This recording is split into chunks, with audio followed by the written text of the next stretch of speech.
Good morning, friends. We are continuing with our discussion non-Hodgkin's lymphoma. In the last previous two videos, we have discussed about the different type of lymphomas, especially the follicular lymphoma, mantle cell lymphoma, and the small cell lymphocytic lymphoma, and precursor T cell lymphoma and B cell lymphoma. So these were discussed in this. In this session, we will discuss about the diffuse large B cell lymphoma and Burkitt lymphoma, which are very common conditions. So myself, Dr. S.K. Sutrakar. So as we have already defined this NHL, they are the heterogeneous group of B and T cell malignancies having diversity in their origin, morphology, cytogenetics, response to the treatment, and the prognosis. And we have already discussed that most of the tumors they arise from the B cells, more than 85%, and it is the sixth major cause of death worldwide, and the median age around 40 to 70 years, and overall males are commonly affected. If we go through the classification, it is again these are the common entities we have selected. So the precursor B cell, peripheral B cell, precursor T cell, and peripheral T cell. So today we are discussing about the diffuse large B cell lymphoma and Burkitt lymphoma in the peripheral B cell category. So starting with the Burkitt lymphomas, these are having three subtypes. Endemic type is also called as African type, non-endemic is also called as American type, and some cases are seen in HIV patients, and they are very aggressive. So it is a different category. All subtypes are they are histologically identical but differ in their clinical, genotypic, and virological characteristics, and they are commonly seen in the children and adults. If we go through the morphology, there is a diffuse infiltration of intermediate sized lymphoid cell 10 to 25 micron in diameter, and the cells they are having round or oval shaped nuclei, coarse chromatin, several nucleoli, and moderate amount of cytoplasm.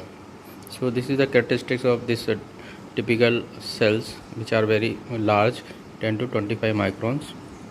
The tumors basically they are having high mitotic index and numerous apoptotic bodies, and these nuclear remnants is basically it is phagocytized by the macrophages, and they are having abundant of clear cytoplasm, and this is, you can see in the diagram, it appears as a starry sky appearance, typically seen as starry sky appearance. So this is a very characteristics feature of Burkitt lymphoma. If we go through the blood peripheral smear, here we can see the large lymphoblast like cells, and they are having enlarged nucleus, and you can see the delicate nuclear chromatin and deep base oblique cytoplasm. Here we can see prominent intracytoplasmic vacuolation, which are very characteristics. You go through the immunophenotype, these cells they show the positivity towards the CD19, CD20, and CD10. That means they arise from the B cell from the germinal centers, and they also positive for the BCL6, but they fail to express the BCL2, the anti-apoptotic protein. If we go through the molecular pathogenesis, it is the these all forms they are associated with the translocation 814. So in this translocation, basically the MIC proto-oncogenes on chromosome number 8 and IGH locus of chromosome number 14, they undergo the translocation. And Burkitt lymphoma also commonly have the mutation that inactivate the P53. So both type of the translocation can be induced in the germinal center P cells by EID. It is a type of enzyme, DNA modifying enzyme, that is required for both immunoglobulin class switching and somatic hypermutation. So this is the molecular pathogenesis. If we go through the clinical features, the most common tumors to be manifest at extranodal site, and endemic type basically they will manifest around the jaw and mandible, and sporadic type they involves the ileocecum and peritoneal. As we have said, it is very aggressive tumor, but it responds to the chemotherapy, and most of the children they are cured. Now coming to the diffuse large B-cell lymphoma, it is the most common form of non-Hodgkin's lymphoma. Median age of this is around 60 years, and males are commonly affected. If we go through the morphology, the tumors have the round oval nuclei that appear vesicular due to the margination of the chromatin to the nuclear membrane, and typically we can see the diffuse pattern of the growth. And large tumor cells, they are having 4 to 5 times larger than the small lymphocytes. The nuclei, they also show the nucleoli 2 to 3 in numbers located near the nuclear membranes, and they will have the abundant pale basophilic cytoplasm. So this is the morphological feature of diffuse large B-cell lymphoma. If we go through the immunophenotype, they will show the positivity towards CD19 and CD20. Along with they will show the variable expression of the BCL6 and CD10. So now coming to the molecular pathogenesis, in this we can see there is a translocation.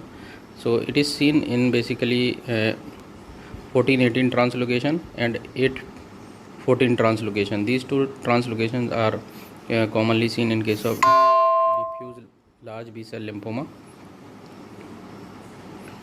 Apart from the translocation, there may be the amplification. It is also seen around 20% of cases.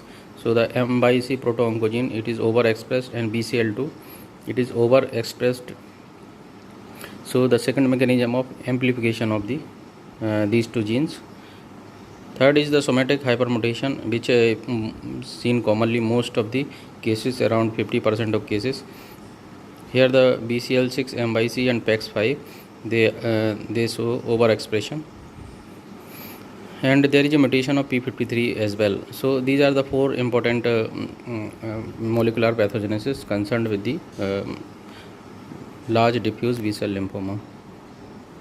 If we go through the clinical features, so this is a enlarging mass at nodal or extranodal site.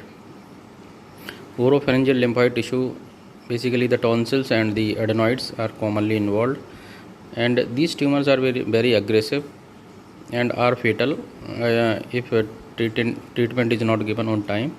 And if we give the intense chemotherapy, 60 to 80% patient achieve complete remission, and 40 to 50% patients are cured completely. So immunotherapy with anti-CD20 antibodies improve the initial response and overall outcome. So this is all about the diffuse large B-cell lymphoma. I hope this video may helpful for you. Thank you very much for watching this.